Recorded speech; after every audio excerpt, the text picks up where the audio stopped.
Good day, this is Carlos, Sales Manager at PROMAX Test and Measurement, and the objective of this webinar is to review the latest features that we have released for the ATLAS NG analyzer. This is our most innovative and powerful broadcast spectrum analyzer to date. If you own an ATLAS NG, you can get all these features for free just by updating the analyzer firmware to the latest firmware available, with the exception of one feature, the DVB Plus advanced option, which we will be reviewing later. Let's get started.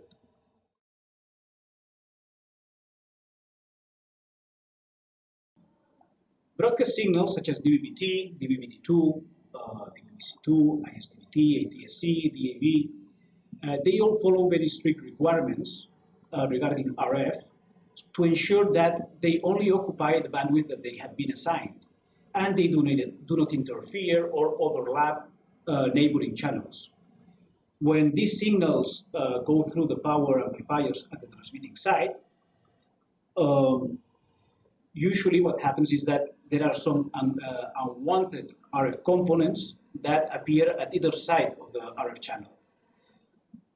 Because of the shape of these components, these RF components, these have been called typically shoulders. The shoulder attenuation is a measurement that must be taken at the output of the power amplifier at the transmitting site. Because of the power level available at that point, it is needed that you use a power attenuator at the input of the analyzer to be able to adapt the signal power level to the maximum accepted by the analyzer. In order to access to this measurement tool, we will go to the TV analyzer mode. We will tune the signal of interest that we want to take this measurement on. In this case, we will do it over this DVB-T carrier. We will unfold the measurements list of tools. Here we will select shoulder attenuation. Once selected, we can see two blue bands appearing on either side of the RF channel. These are the areas where the shoulder attenuation measurements are taken. The one on the right is the shoulder attenuation measurement taken on the upper shoulder, and then the one on the left on the lower shoulder. You can see on the top right box on the screen two values which correspond to these attenuations for the lower and upper shoulder. The ATLAS NG unit will automatically take this measurement following the guidelines that correspond to the norms that regulate the corresponding signal standards. So there is a norm for DVB-T, DVB-T2, ATSC, etc. And the ATLAS NG will take into account these norms when calculating this shoulder attenuation measurement.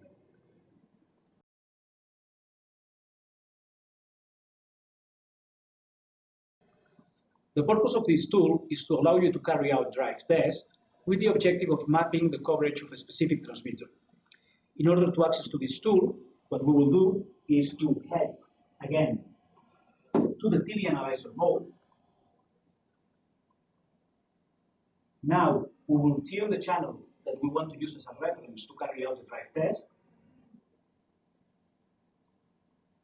Once the channel is tuned and we are logged to it, we will now drag the right menu to the center and choose drive test. Now we are in the main menu of the drive test tool. If we press on the plus icon, we will create a new drive test task. We will have to give it a name.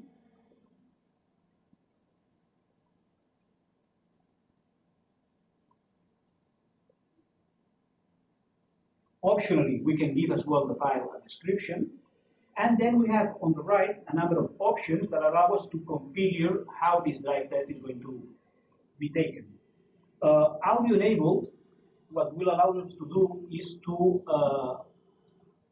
for the meter to generate an alarm in case the analyzer gets unlocked from the RF channel that we are tuning. GPS alarm will allow the meter to generate an alarm if the GPS receiver gets unlocked from the satellites that it's locked to. Select mode allows us to choose from two different modes of operation. Automatic mode will, what the meter will do is to take measurements automatically with always with the same frequency according to the sampling time defined below. While in manual mode, the unit will take measurements every time the user presses a button that will show up after the drive test is initiated, and it's called measure. Every time we press that button, the unit will take a measurement. This is in manual mode. Span time defines the time length of the plot that is displayed after the drive test is initiated, which is showing the progress of power level, carrier to noise, and MER measurements. And finally, sample time. Let us define what is the frequency with which measurements will be taken in the auto mode. So now we have defined all of this. We can save this task. If we unfold the different drive test tasks that we can find here, we will find the new one that we have created, test. We can select it. Now we can head to drive test by pressing drive test button, and we can start at any time this drive test. Before we start the drive test, we need to be sure that the GPS receiver is connected, it's plugged to the meter.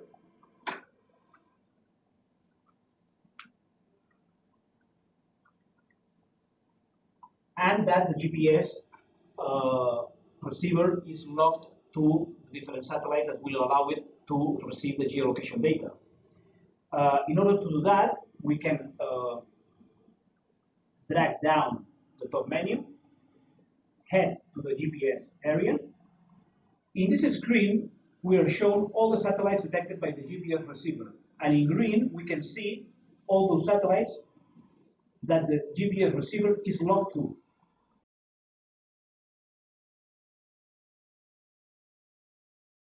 Now we are ready to launch our signal coverage analysis, and we can start driving.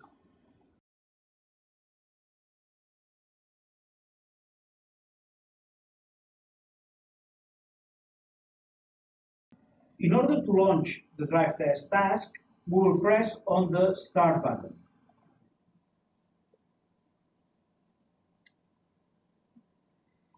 In case we needed to pause the drive test task because we need to stop driving at any point, we can press the pause button. Once we can drive again, we can resume the drive test task by pressing on the resume button. On screen, we can see a plot that is displaying the power level, carrier noise, and MER measurements progress through time. Besides these measurements, all the rest of measurements are stored as well in the file that is being saved by the meter during the drive test, along with the geolocation data. Once the drive test is completed, we can finish the drive test task by pressing on Finish.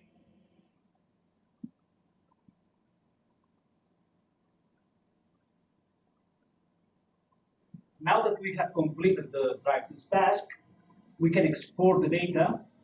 In order to do that, we will have to go back to the drive test tool, select our drive test task, and press on Export. The unit will give us two options. One, to select the destination where we want to export this file. That could be either the internal memory of the unit, or if we plug to the instrument an external pen drive, we will be able to as well to export the data to an external pen drive. And the second option we have is the file format we want to export the data to. It can be in KML format, CSV format, or XFSX format. Remember that the format used by Google Earth is KML. This will allow us to overlay all the data from the drive test over a Google Earth map.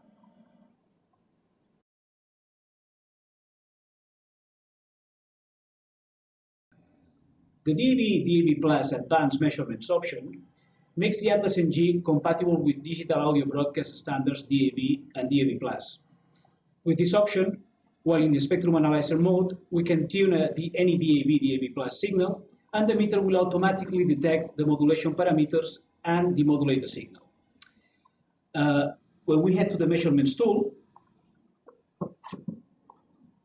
which I will maximize now, we can see the basic measurements, quality measurements for DAB+, like power level, carrier to noise, MER, and the channel VER. But as well, we show some very specific measurements for DAB, which are the channel VER for the MSC, the FIC, and as well we show the FIB ratio.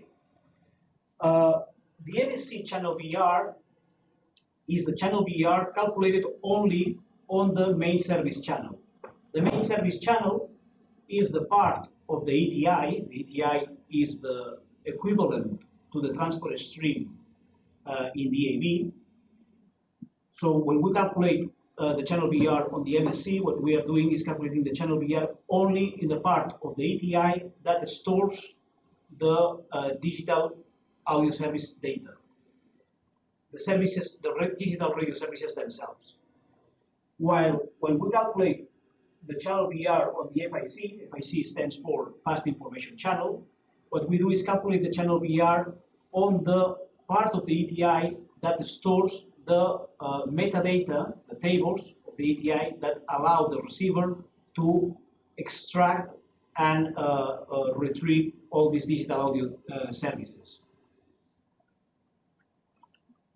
And the FIB ratio, FIB stands for Fast Information Block, is a measurement that calculates the percentage of errors in the checksum calculated over the Fast Information Channel.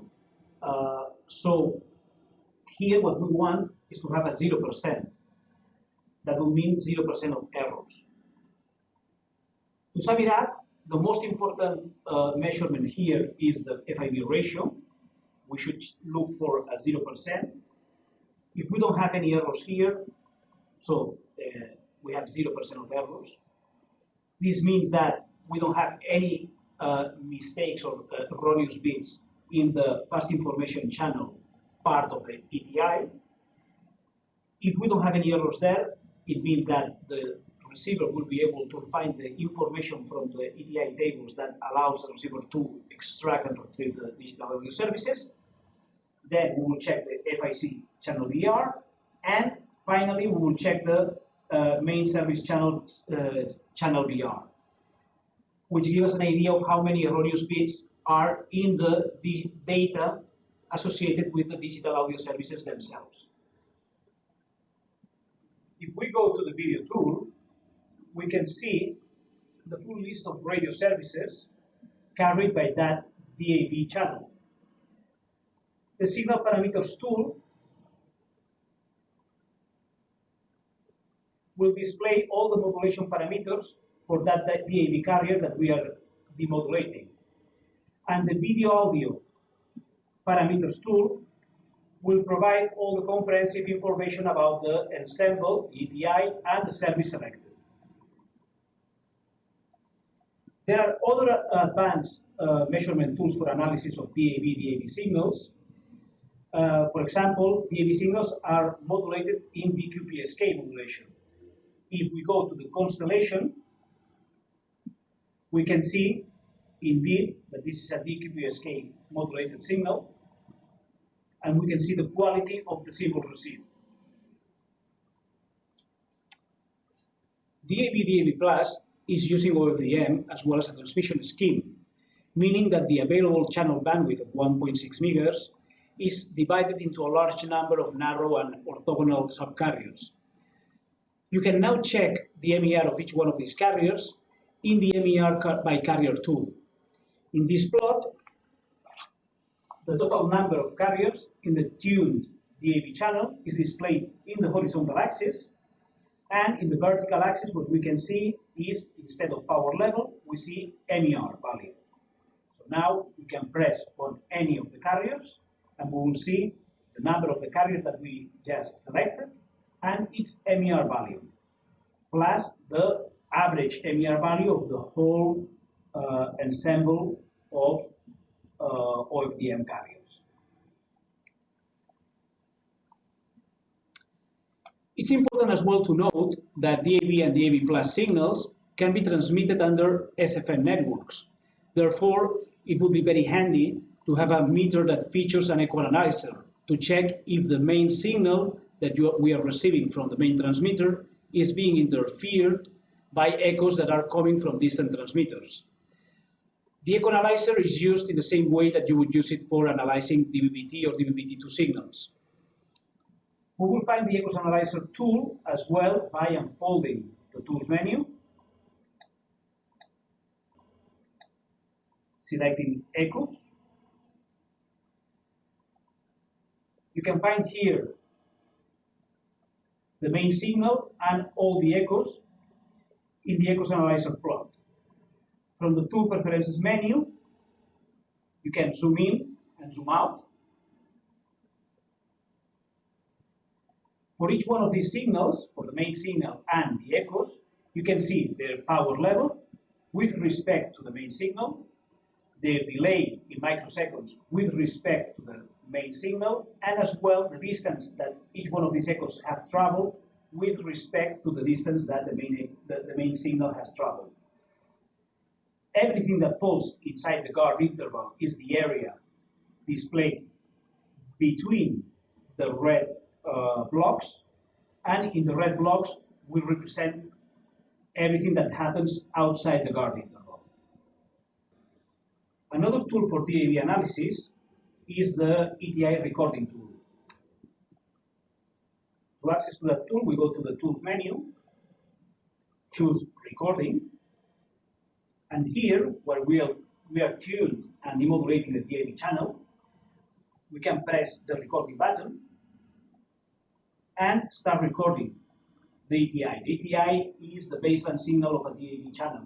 It would be the equivalent signal to the transport stream in DVB-T or DVB-T2 standards.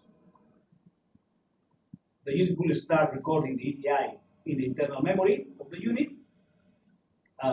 Once we are done, we press again the same button, the stop recording button. The file will be stored in the internal memory of the unit, but we can export it to an external pen drive from the workspace. Now, I want to show you another tool, is the Shaldos attenuation measurement tool. We already explained this tool previously, but I just wanted to tell you that it is possible to take this measurement as well over DAB channels. And finally, the last tool I want to talk about is the TII information, the TII analysis tool. In DAB, before you transmit any set of symbols using all these thousands of OFDM carriers, you transmit before that, alternatively, either null symbols or phase reference symbols. What you see in this graph is, in yellow, null symbols. As you can see, some of the carriers, some of the OFDM carriers are active. These OFDM carriers that are active are transmitting two identifiers, something called main and sub. The main identifier describes the country and region where the signal is being transmitted to, where it's being broadcasted to. While the sub identifier describes the transmitter from which we are receiving this broadcast. So the unit will be able to extract the information from these two identifiers, and as well in green is showing you this other information that is being broadcasted alternatively with the null symbols before the transmission of the digital radio services, which is the PRS symbols. We see them in green. PRS means phase reference symbols, and this is the information that the receiver requires in order to synchronize to the DAB signal before it starts demodulating the DAB signal and extracting the digital radio services. So you can see both sets of information, null symbols carrying these main and sub identifiers, and the PRS symbols, both of them in different colors, so it's clear in this plot. We can provide you as well with an XML file in which you can set up, you can edit the description for every combination of main and sub identifiers. So once the unit has demodulated the DAB signal, it will extract this information, the main and sub identifiers, and will present as label the description that you have edited in this XML file.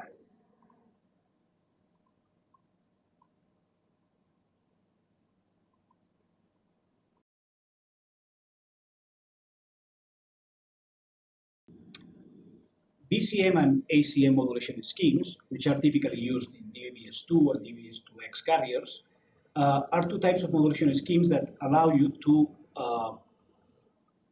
modulate different sets of content under different sets of modulation parameters. For example, you could have a set of HD services modulated under 32 ATSC modulation, and the same set of services in SD format modulated under a more robust modulation, like, for example, QPSK. All of it under the same DVB-S2 or DVB-S2X carrier. So we can see all of that with the ATLAS NG.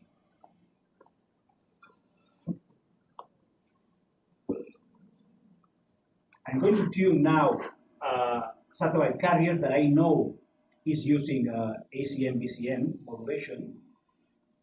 Is this one over here.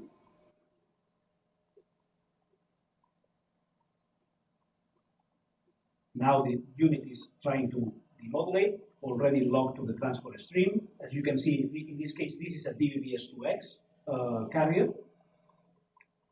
If we go to the signal parameters tool, we can see now that indeed there are two sets of modulation parameters. These are traditionally called mode codes. There are two of them. One of them is 16 ATSC, and the other one, the one that we are now logged to, is 8 PSK. All of it in the same carrier. Besides that, for each mode code, the ATLAS NG will offer you what is the link margin associated to that mode code. So besides that, we can log to the other mode code as well, just by pressing on the small square.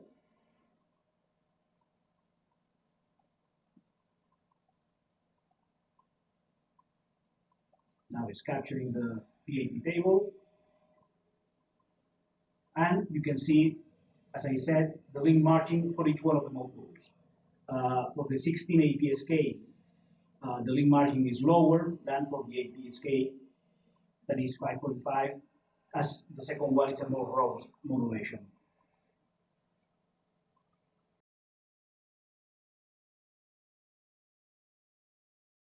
It is now possible to display the loudness of any audio layer from any service in the transport stream, whether the transport stream is received either directly through the ASI input, or it is extracted after the demodulation of an RF signal, or it is retrieved after IPv encapsulation of an IP multicast service. In either case, you can access to this tool by unfolding the tools menu. Here we will choose audio levels. In this example, what we're doing is we are tuning and demodulating an RF DVB-T channel. For the service selected, we can see 2 loudness meters, 2 loudness bars, one for the left and another one for the right channel, with their corresponding readings. And if you notice, there is a red line on the top that allows us to visualize easily what is the peak level of the audio.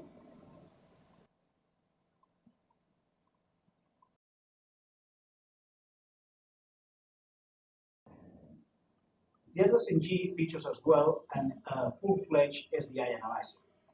Once you have connected to the meter the SDI signal, we must head to the SDI analysis area. Once we are here, we get several tools for analysis of the SDI signal. First of all, we can check the video. If we go to the video audio parameters area, here we can see all the different metadata related to the video and audio layers, among others, the resolution, format, bit rate, etc. Then, if we load the audio levels tool, we can see the loudness of any of the up to 16 channels that can be carried in an SDI signal. Again, not only we are offering the loudness, but as well some metadata related to each one of the pairs of channels that are available.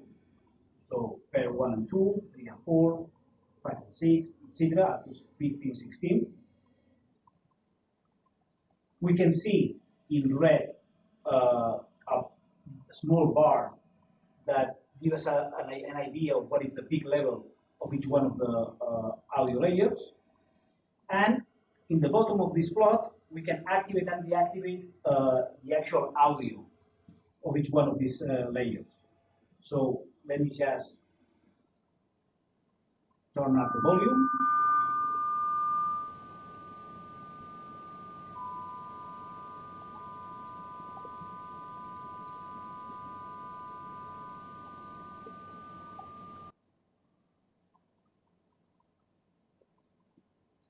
And finally, let's minimize this window, and we can see as well the SDI. Here in the SDI analyzer, this is a very interesting tool for example, studying and identifying jitter artifacts, signal distortion, noise in the SDI signal.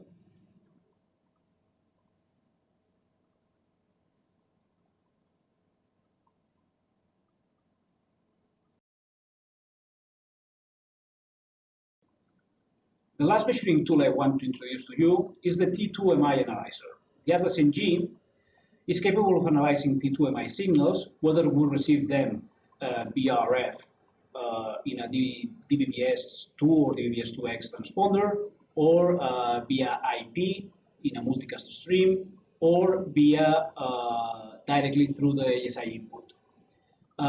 In our case, in our example, we are receiving this T2-MI signal via IP in a multicast stream. So we will go to the IPTV area. Once here, we will drag to the center the left menu, select the correct stream from which we are receiving this T2-MI signal, and change the capture mode from transport stream to T2-MI. Now, if you notice, when we unfold the tools menu, we see a new tool, the transport stream analyzer T2-MI. If we unfold this one, we have several additional tools. And there's a new one, T2-MI packets. In this area, what we can do is to navigate through the whole set of metadata that is included in the T2-MI package. So, for example, we can inspect each one of the PLPs, Let me maximize this window. In this T2-MI signal, we can see that there are two VLPs. One VLP has identifier 17, the other one is 71. So we can navigate in tree structure through all these fields, inspect all the different modulation parameters that will be used by the modulator when it receives the T2 modulator, when it receives this T2-MI signal, etc., etc.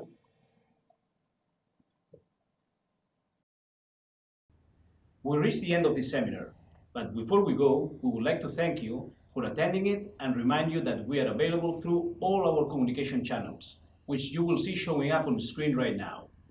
Take care and see you soon.